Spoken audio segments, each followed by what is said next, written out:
How's it going, everybody? Falcon here, and today I want to go over an often overlooked part of trading, which kind of falls by the wayside in favor of technical analysis or fundamental analysis, or more, flashy aspects of trading. Risk management definitely isn't the sexy thing to talk about, but especially given the recent crash, I think it's become pretty apparent that a lot of people don't really have a plan in place to handle dips like this, and as a result end up making a lot of impulsive, emotional, and ultimately unprofitable decisions. So what I wanted to do today is just kind of go over a few general tips as well as a little more detail into my overall system for managing risk in crypto. One thing I do want to point out right at the start is that I only trade on spot. There are definitely more advanced techniques that you can use with options and derivatives to hedge your risk, but that is not what I'm going to be going over today, mainly because it's not my strong suit, and also for new traders, this is likely going to be the best way to go about things. And for those of us in the US, it's technically the only legal way to go about things.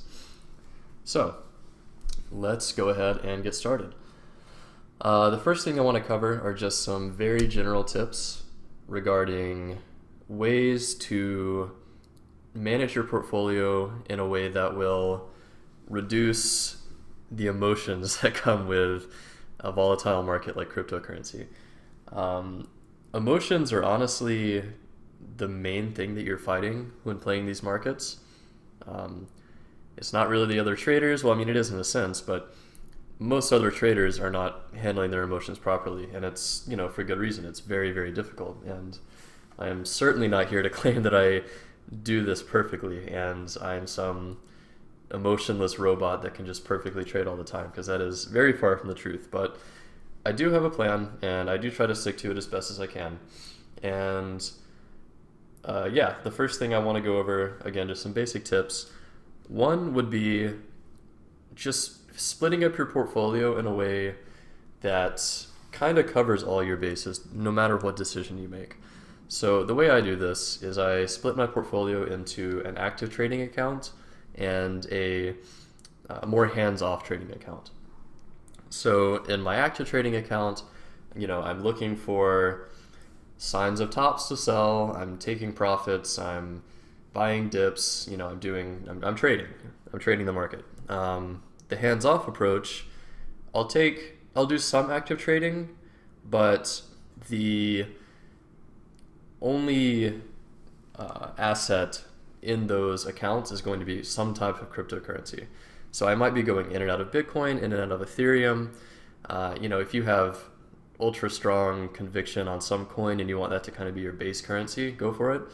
I tend to stick to Bitcoin and Ethereum, more so Ethereum these days, but that's another topic.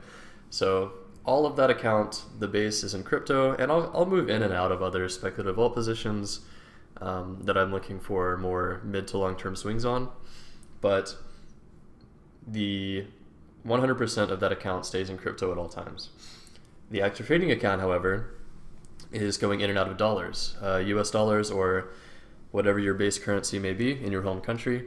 That is the base currency of that account, and the goal is to stack up as many dollars or fiat currency as possible.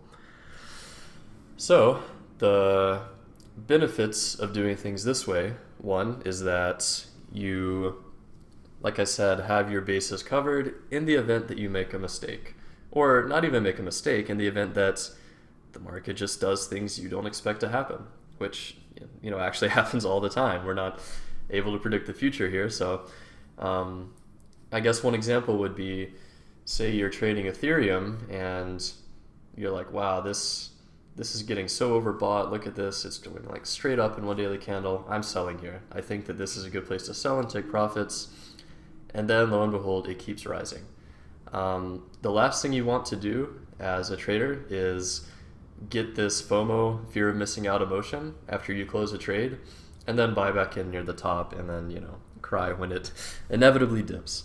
So having a hands-off account that in an asset that you believe is long-term, like multi-year bullish, is going to help manage these emotions. You might sell and it might keep going up, but you know in the back of your mind that you have exposure to the overall market in an account that you're just not going to touch. And I found that has been very effective in reducing FOMO for me when I possibly sell too early sometimes. Let's see. Let's bring up the notepad. You can see the notes here. Number 2, never be all in on your active trading account. And this one is so important, and it's one that is really hard to follow. It might not seem like it, but it actually is quite hard to follow in the moment.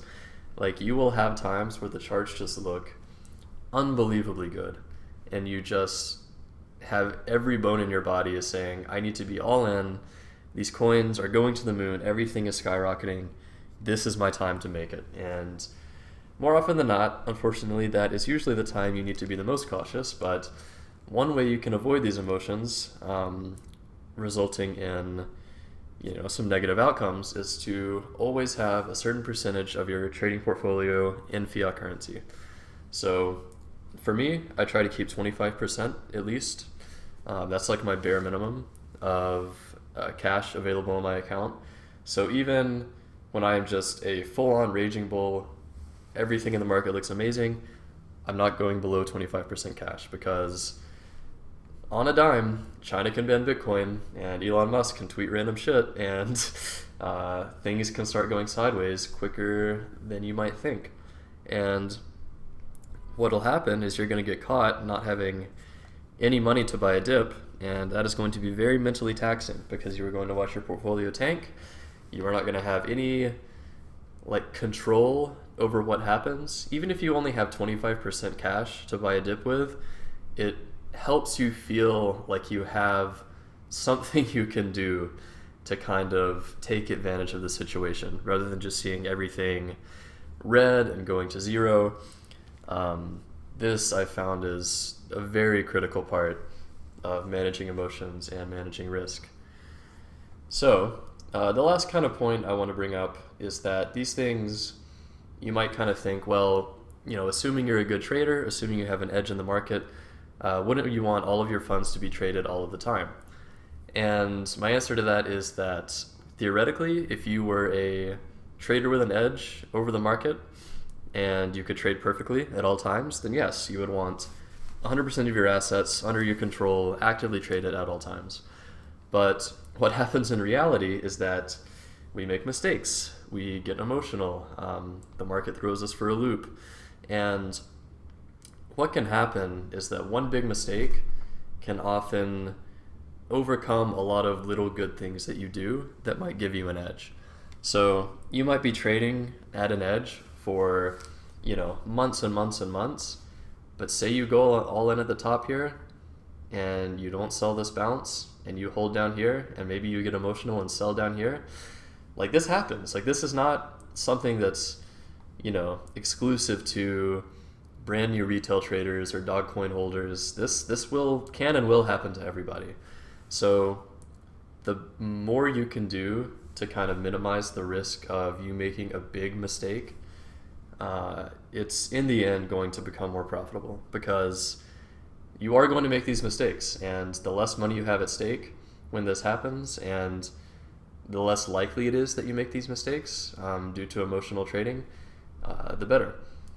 So in part 2, I'm going to go over a little bit more detail on how I actually trade as markets move up and as markets move down, how I take profit, how I buy dips, dips versus crashes. You might have already seen in the notepad if you paused, maybe some bullet points here. But yeah, in part 2, we're going to go into more detail there. Part 1, again, just a very quick summary along with some simple tips that I think can provide an immediate benefit to your overall trading strategy. So yeah, I will see you in the next one.